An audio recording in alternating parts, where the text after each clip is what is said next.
तो जम्मू कश्मीर में दूसरे चरण का मतदान लगातार जारी है, जो कि शाम 6 बजे तक होगा। और जम्मू कश्मीर बीजेपी अध्यक्ष रविंद्र ने वोट डाला। साथ ही उन्होंने जीत का दम भरते हुए कहा कि बहुत अच्छा हमने काम किया है, जनता का पूरा समर्थन मिल रहा है और हमें उम्मीद है कि हम ही सरकार बनाएंगे। हालांकि सीएम को लेकर उन्होंने कहा कि सीएम कौन होगा पार्टी का, ये तो पार्टी आला कमान तय करेंगे, लेकिन पूरा भरोसा है कि जनता हमें ही चुनेगी। हालांकि कांटे की टक्कर है, लेकिन इसके बावजूद तमाम राजनीतिक पार्टियां जीत का दम भरती नजर आ रही है। और ये तस्वीरें आप देख रहे हैं, सुबह से ही मतदाताओं की लंबी कतारें देखने को मिल रही है। ज्यादा जानकारी के साथ हमारे संवाददाता रमन हमारे साथ जुड़ गए हैं। रमन, तस्वीरें दिखाइए, वहां पर किस तरह की तस्वीरें और लोगों में कितना उत्साह देखने को मिल रहा है?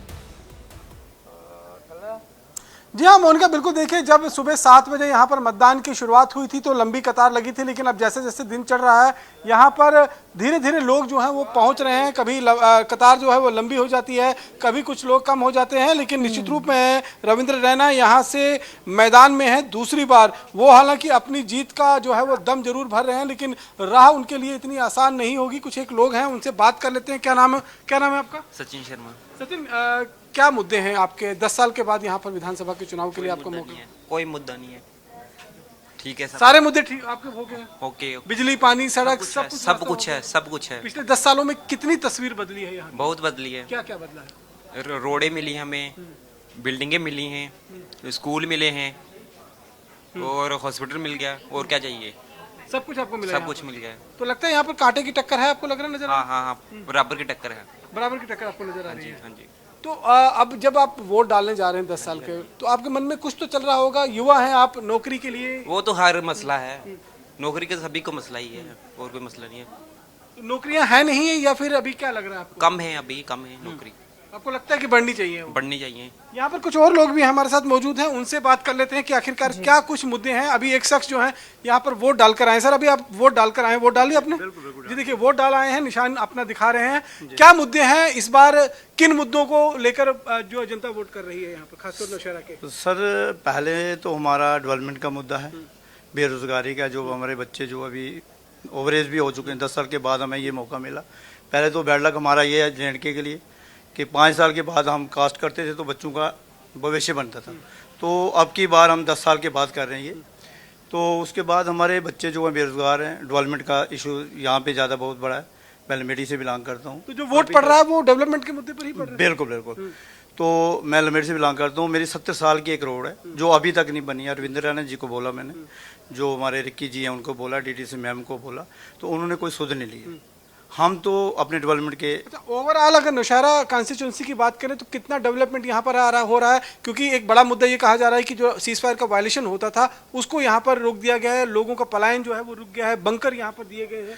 सर, वो ठीक, मैं आपकी बात से सहमत हूँ कि वो जो बंकर बने थे वो बने हैं बॉर्डर एरिया में। हम तो काफ़ी आगे रहते हैं, हाँ आगे रहते हैं, तो वहाँ पे बने हुए हैं। जब से ये बना हुआ है तो लोगों का प्लान बंद हो गया, ये हम मानते हैं इस बात को। बट ये है कि जो लोगों का बेसिक था ना वो हमारे साथ नहीं हुआ है। जो रोड थी, जो पानी था, बिजली थी, जो भी था हमारे साथ वो नहीं हुआ है। हम तो अपने वोट कर रहे हैं, वोट कास्ट कर रहे हैं। युवा भी एक हमारे साथ मौजूद है। आपका क्या नाम है? विकास कुमार। विकास, किन मुद्दों को लेकर आप यहाँ पर वोट करने के लिए आए हैं? सबसे बड़ा मुद्दा तो बेरोजगारी का है, और दूसरी बात है यहाँ पे सबसे पहले माननीय श्री रविंद्र रैना जी ने बोला था कि डिस्ट्रिक्ट आ रही है यहाँ पे लमेड़ी में। हमने चलो जैसे कैसे करके उनको जिताया, यहाँ तक पहुँचाने के बाद अब श्री अमित शाह जी आए तो वो बोले कि नौशहरा वालों को बॉर्डर एरिया का सर्टिफिकेट दिया गया है। वो भर्ती देख के भर्ती हो के नौकरी भी कर रहे हैं। अब लंबेड़ी वालों को बॉर्डर एरिया का कोई सर्टिफिकेट नहीं दिया गया, उसके बावजूद लंबेड़ी वालों ने भर्ती नहीं देखी। आज अमित शाह जी वहाँ पे आके लॉलीपॉप दे के जा रहे हैं। नहीं तो अगर उनके अपने गांव में अगर इस तरह के हालात हैं तो राह इतनी आसान नहीं लग रही है इस बार? इस बार तो NC जीतेगी। देखिए, यहाँ पर अगर देखें तो राह इतनी आसान नजर नहीं आ रही है रविंद्र रैना के लिए, क्योंकि अगर हम गांव में उनके मौजूद हैं और गांव में भी इस तरह की बातें जो है अगर उनके पक्ष में हो रही हैं। पिछले 10 साल में, जब 10 साल पहले चुनाव हुआ था, वो विधायक बने थे और उसके बाद उन्हें जम्मू कश्मीर भारतीय जनता पार्टी का अध्यक्ष बना दिया गया था। अध्यक्ष बनने के बाद कहीं ना कहीं इस नौशहरा कॉन्स्टिट्यूंसी का वो रुख करना बहुत कम भूल गए थे। और यहाँ पर अगर आप देखेंगे कुछ और भी लोग हमारे साथ, माताएं भी मौजूद हैं। आप वोट कर रही हैं मैडम? हाँ, कर रहे हैं। क्या मुद्दे हैं आपके यहाँ पे? हाँ, भाई साहब इतना नहीं मालूम। कुछ तो सोचा होगा, किन मुद्दों को लेकर आपने वोट किया यहाँ पर? डाल दिया बस वोट। काम हुए हैं पिछले 10 सालों में यहाँ पे? काम एक बुजुर्ग जी भी हमारे साथ है, आप वोट डालने के लिए आए हैं? जी, क्या नाम है आपका? गोपाल दास। गोपाल जी, क्या मुद्दे हैं आपके इस लंबेड़ी इलाके के? ठीक है। कामकाज हुआ पिछले 10 सालों में यहाँ पे?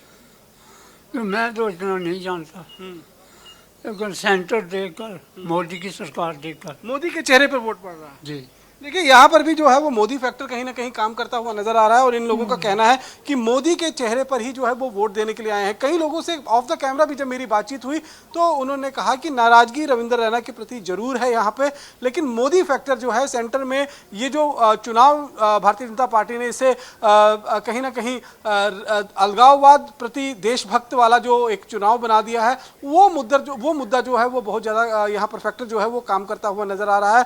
क्योंकि जम्मू प्रोविंस के जो लोग हैं वो कहीं ना कहीं राष्ट्रवाद हैं, अलगाववाद से वो नफरत करते हैं और जब बात अलगाववाद की आती है तो निश्चित रूप में वो राष्ट्रवाद का दामन जो है वो थामते हैं। ऐसे में वो कैंडिडेट का चेहरा नहीं देखते हैं, सिर्फ और सिर्फ राष्ट्रवाद के नाम पर जो है वोट किया जाता है। लेकिन आज भी अगर उनके गांव में इस तरह की नाराजगी है तो आप ये समझ सकते हैं कि राह इस बार 2014 जैसी आसान नहीं होगी, क्योंकि नेशनल कॉन्फ्रेंस के जो उम्मीदवार हैं सुरेंद्र चौधरी, उनका ये गढ़ माना जाता है। बिल्कुल ठीक कहा रमन आपने, जीत का दम तो हर पार्टी भर रही है, लेकिन किसकी राह आसान होगी और किसकी मुश्किल, ये तो जनता ही तय करेगी, क्योंकि जनता जनार्दन है। बहुत शुक्रिया तमाम जानकारी के लिए रमन। और हमारे सहयोगी रमन ने जम्मू कश्मीर बीजेपी अध्यक्ष रविंद्र से खास बातचीत की, सुनिए। जम्मू कश्मीर में विधानसभा के चुनाव चल रहे हैं, 26 विधानसभा सीटों पर इसमें मतदान चल रहा है। नौशहरा से रविंद्र रैना कॉन्टेस्ट कर रहे हैं, हमारे साथ मौजूद हैं। रविंद्र जी, किस तरीके से देख रहे हैं, कितना बड़ा कॉन्टेस्ट ये आपके लिए है, क्योंकि दूसरी बार आप इस सीट से एक बार फिर मैदान में हैं? नौशहरा की जनता देशभक्त जनता है, यकीनन भारतीय जनता पार्टी की बड़ी और शानदार जीत होगी। कितना आश्वस्त हैं आप अपनी जीत को लेकर? मुझे विश्वास है जनता पर।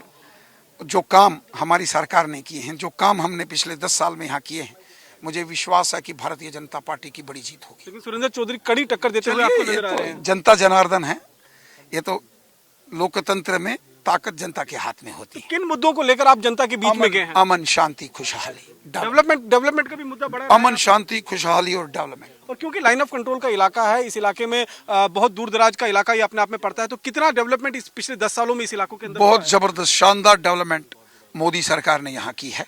उसी का नतीजा है कि आज लंबी लंबी कतारों में यहाँ लोग अब वोट देने पहुंचे हैं। कश्मीर में कमल खिलेगा, इसको लेकर कितना आश्वस्त हैं? यकीनन कश्मीर में भी कमल खिलेगा। चुनौतियां क्या क्या हैं यहाँ पर, आपको क्या लग रहा है? और अगर आपकी सरकार बनती है तो सबसे पहले क्या काम? हर समस्या का समाधान मोदी सरकार करेगी। हिंदू चीफ मिनिस्टर का वादा आपने किया था। चीफ मिनिस्टर होता है। Chief minister Bharatiya Janata party से होगा? यकीनन बीजेपी का। अगर हंग असेंबली आती है तो फिर किसी बीजेपी की जीत होगी, स्पष्ट बहुमत के साथ बीजेपी की सरकार बनेगी।